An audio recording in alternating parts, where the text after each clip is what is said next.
Selamat datang di video kuliah yang pertama. Kita akan masuk ke dalam materi matematika dasar. Ada 7 pertemuan total atau ada 7 topik. Ya, kita hari ini akan membahas topik yang paling pertama, terutama yang bagian ini, 0.1. Topik 0.1 setidaknya ada 5 capaian pembelajaran. Ya, ada yang pertama itu adalah membedakan bilangan real, rasional, dan juga bilangan real yang irasional.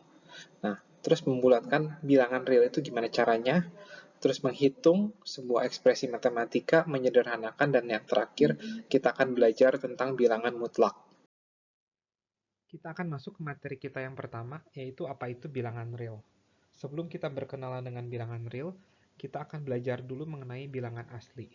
Bilangan asli itu disimbolkan dengan huruf N besar, itu isinya itu adalah 1, 2, 3, 4, 5, 6, dan seterusnya. Jadi 7 itu adalah bilangan asli, 100 adalah bilangan asli. Nah, bilangan cacah itu sama dengan bilangan asli, cuman ada nolnya di dalamnya. Jadi di dalam bilangan cacah ada bilangan asli. Kemudian kita berkenalan dengan bilangan Z atau bilangan bulat. Nah, isinya itu sama dengan bilangan cacah, tapi mengandung bagian negatifnya. Mulai dari minus yang besar, minus 100, minus 10, kemudian mengecil ke minus 2, minus 1, 0, 1, 2, dan membesar lagi. Nah, ini adalah bilangan bulat. Dan terakhir adalah bilangan rasional, yaitu adalah bilangan pecahan. Nah, apapun yang bisa diubah menjadi pecahan adalah bilangan rasional. Ya, sebagai contoh, 1. 1 ini bisa kita ubah menjadi 1 per 1, oleh karena itu 1 adalah bilangan rasional. Kemudian 1,5. 1,5 ini bisa kita ubah menjadi 3 per 2, oleh karena itu 1,5 itu adalah bilangan rasional. Nah, kemudian kita ambil titik di sini nih, 0,75. 0,75 lagi-lagi bisa diubah menjadi 3 per 4, oleh karena itu 0,75 adalah bilangan rasional. Nah, bilangan real itu apa? Ya, bilangan real itu adalah semua ini. Jadi semua ini tuh adalah bilangan real. Dan semua bilangan yang bukan bilangan rasional juga termasuk dalam bilangan real. Jadi sebagai contoh, di sini pasti ada satu bilangan yang bukan bilangan rasional. Sekarang ada pertanyaan, apakah semua bilangan rasional itu bilangan real? Jawabannya itu iya. Tapi apakah semua bilangan real itu bilangan rasional? Ini jawabannya tidak gitu. Karena ada beberapa bilangan real yang bukan bilangan rasional. Nah, contohnya nih, 22 per 7 itu adalah bilangan rasional karena pecahan ya. Nah, kemudian 3,14. Nah, 3,14 itu bisa kita ubah menjadi 314 per 100. Nah, oleh karena itu 3,14 lagi-lagi adalah bilangan rasional. Nah, kemudian ada suatu bilangan yang namanya bilangan pi ya, dibacanya ini pi. Nah, isinya itu komanya itu nggak berhenti-berhenti ya, 3,141592,6. Nah, ini tuh nggak akan berhenti-berhenti.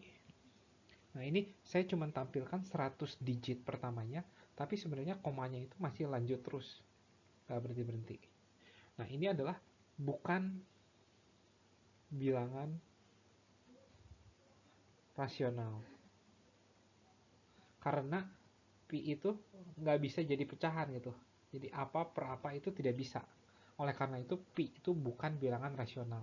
Jadi di sini ini pi itu nilainya di antara 3 ya, di antara 3 sampai 4. Nah, di sini. Nah, pi itu posisinya ada di sini. Kalau dari garis bilangan. Nah, dia tuh bukan bilangan rasional.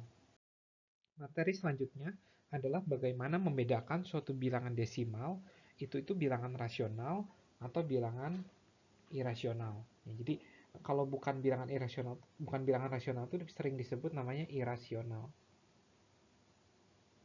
Ya. Nah, ada dua pertanyaan yang harus dijawab untuk mencari tahu apakah suatu bilangan itu rasional atau irasional. Nah, apakah digit-digitnya berhenti atau apakah terdapat pola berulang di dalam angka-angka setelah koma itu. Nah, jika jawaban dari pertanyaan 1 dan 2 ini ya, maka bilangan tersebut adalah bilangan rasional. Nah, kita ada 6 contoh di sini. Yang pertama ya A ya 0,1111 dan seterusnya, ini nggak akan berhenti-berhenti. Apakah digitnya berhenti? Tidak. Ya, tapi apakah terdapat pola berulang? Iya gitu ya, karena polanya berulang nih, 1, 1, 1 dan terus. Oleh karena itu dia adalah bilangan rasional. Nah, kemudian nomor B, apakah ada digitnya berhenti? Tidak. Apakah ada pola berulang? Iya gitu, karena 2, 3, 4 itu berulang terus. Nah, jadi dia itu bilangan rasional. Nah, kemudian nomor C, apakah digitnya berhenti? Iya gitu. Karena digitnya itu cuma ada 6 digit di sini. 4, 5, 6, 7.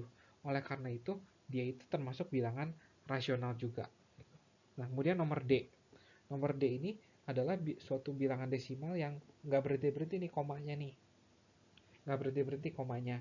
Tapi polanya berulang nggak gitu. 4, 7, 3. Nah, kelihatannya nggak ada pola di sini. Oleh karena itu, dia termasuk bilangan irasional. Nah, kemudian untuk akar 2 dan akar 9, Anda bisa mencoba menggunakan kalkulator. Ya, silakan tekan kalkulator Anda, akar 2.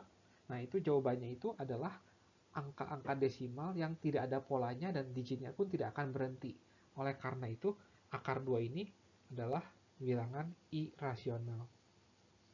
Dan yang terakhir untuk nomor F, akar 9, jika Anda menggunakan kalkulator, silakan tekan akar 9 dan jawabannya itu 3. Nah, 3 ini digitnya itu berhenti ya, karena nggak ada komanya di sini. Oleh karena itu, akar 9 itu adalah bilangan rasional.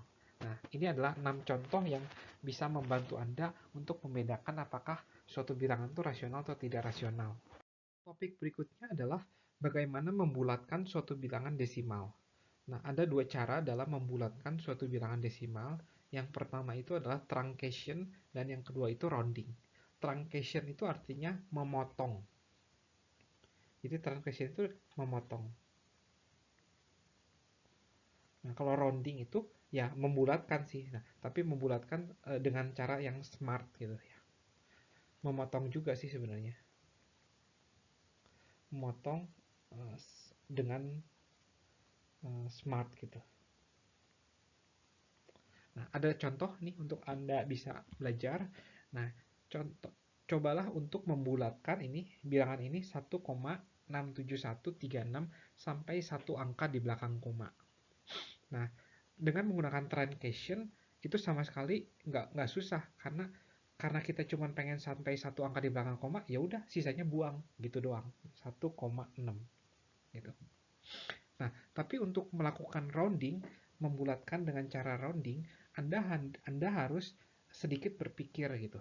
Nah, kita ingin membulatkan sampai satu angka di belakang koma. Nah, sampai di sini nih. Nah, oleh karena itu, yang bagian sininya akan kita buang. Nah, yang perlu kita perhatikan itu adalah angka setelah angka yang mau kita bulatkan, yaitu 7 di sini. Nah, 7 di sini. Nah, karena 7 itu lebih besar daripada 5, oleh karena itu 1,67136 itu harus bisa dibulatkan menjadi 1,7. Karena 7-nya itu lebih besar daripada 5. Berikutnya adalah ada 4 contoh melakukan pembulatan dengan cara truncation dan rounding ya, sampai 2 angka di belakang koma. Nah, kita akan lakukan yang truncation dulu ya. Karena truncation itu mudah, tinggal kita buang aja sisanya gitu. Jadi jawaban untuk yang nomor 1 itu adalah 2,34. Beres. Jawaban untuk nomor 2 itu adalah 2,94. Jawaban untuk nomor 3 yaitu adalah 2,11. Jawaban untuk nomor 4 itu adalah 2,49. Itu tidak ada masalah sama sekali. Nah, untuk melakukan pembulatan secara rounding, seperti yang tadi dibilang, kita harus melihat angka yang setelah kita bulatkan gitu. Nah, jadi di sini kita akan membulatkan sampai 2 angka di belakang koma, berarti ini 4 digit terakhirnya itu akan kita buang. Yang kita lihat itu angka 5 nih. Nah, karena 5 itu, jadi syaratnya itu tuh kalau kalau digit pertamanya itu 5, 6, 7, 8, 9, maka si 4-nya ini ditambah 1. Tapi kalau digit pertamanya itu 0, 1, 2, 3, 4, maka 4-nya itu stay menjadi tetap 4 gitu. Nah, karena ini 5, maka ini bertambah 1, 2,35 menjadi seperti itu. Nah, sekarang kita masuk ke dalam contoh nomor 2. Nah, di sini kita akan membuang ini. Nah, karena ini 9, 9 itu tergabung di antara ini 5, 6, 7, 8, 9, maka angka yang ini 4 ini akan ditambah 1 menjadi 2,95. Kemudian untuk nomor 3, nah kita akan membuang ini dan ini adalah angka 1. Nah, karena 1 itu tergolong di sini, maka angka sebelumnya itu tidak kita tambah 1, ya tetap 2,11. Dan yang terakhir, nah di sini kita akan membuang ini. Nah, ini karena ini 9, oleh karena itu si ini akan ditambah 1. Nah, cuman 9 kalau ditambah 1 kan jadi 10. Nah, 10 itu tidak mungkin ada, oleh karena itu langsung aja menjadi 2,50. Karena 49 ditambah 1 kan jadi 50. Nah, mudah-mudahan 4 contoh ini cukup menjelaskan bagaimana cara membulatkan bilangan desimal sampai 2 atau 3 angka di belakang koma. Selanjutnya, di video selanjutnya akan ada bagaimana menyederhanakan masalah matematika yang lain.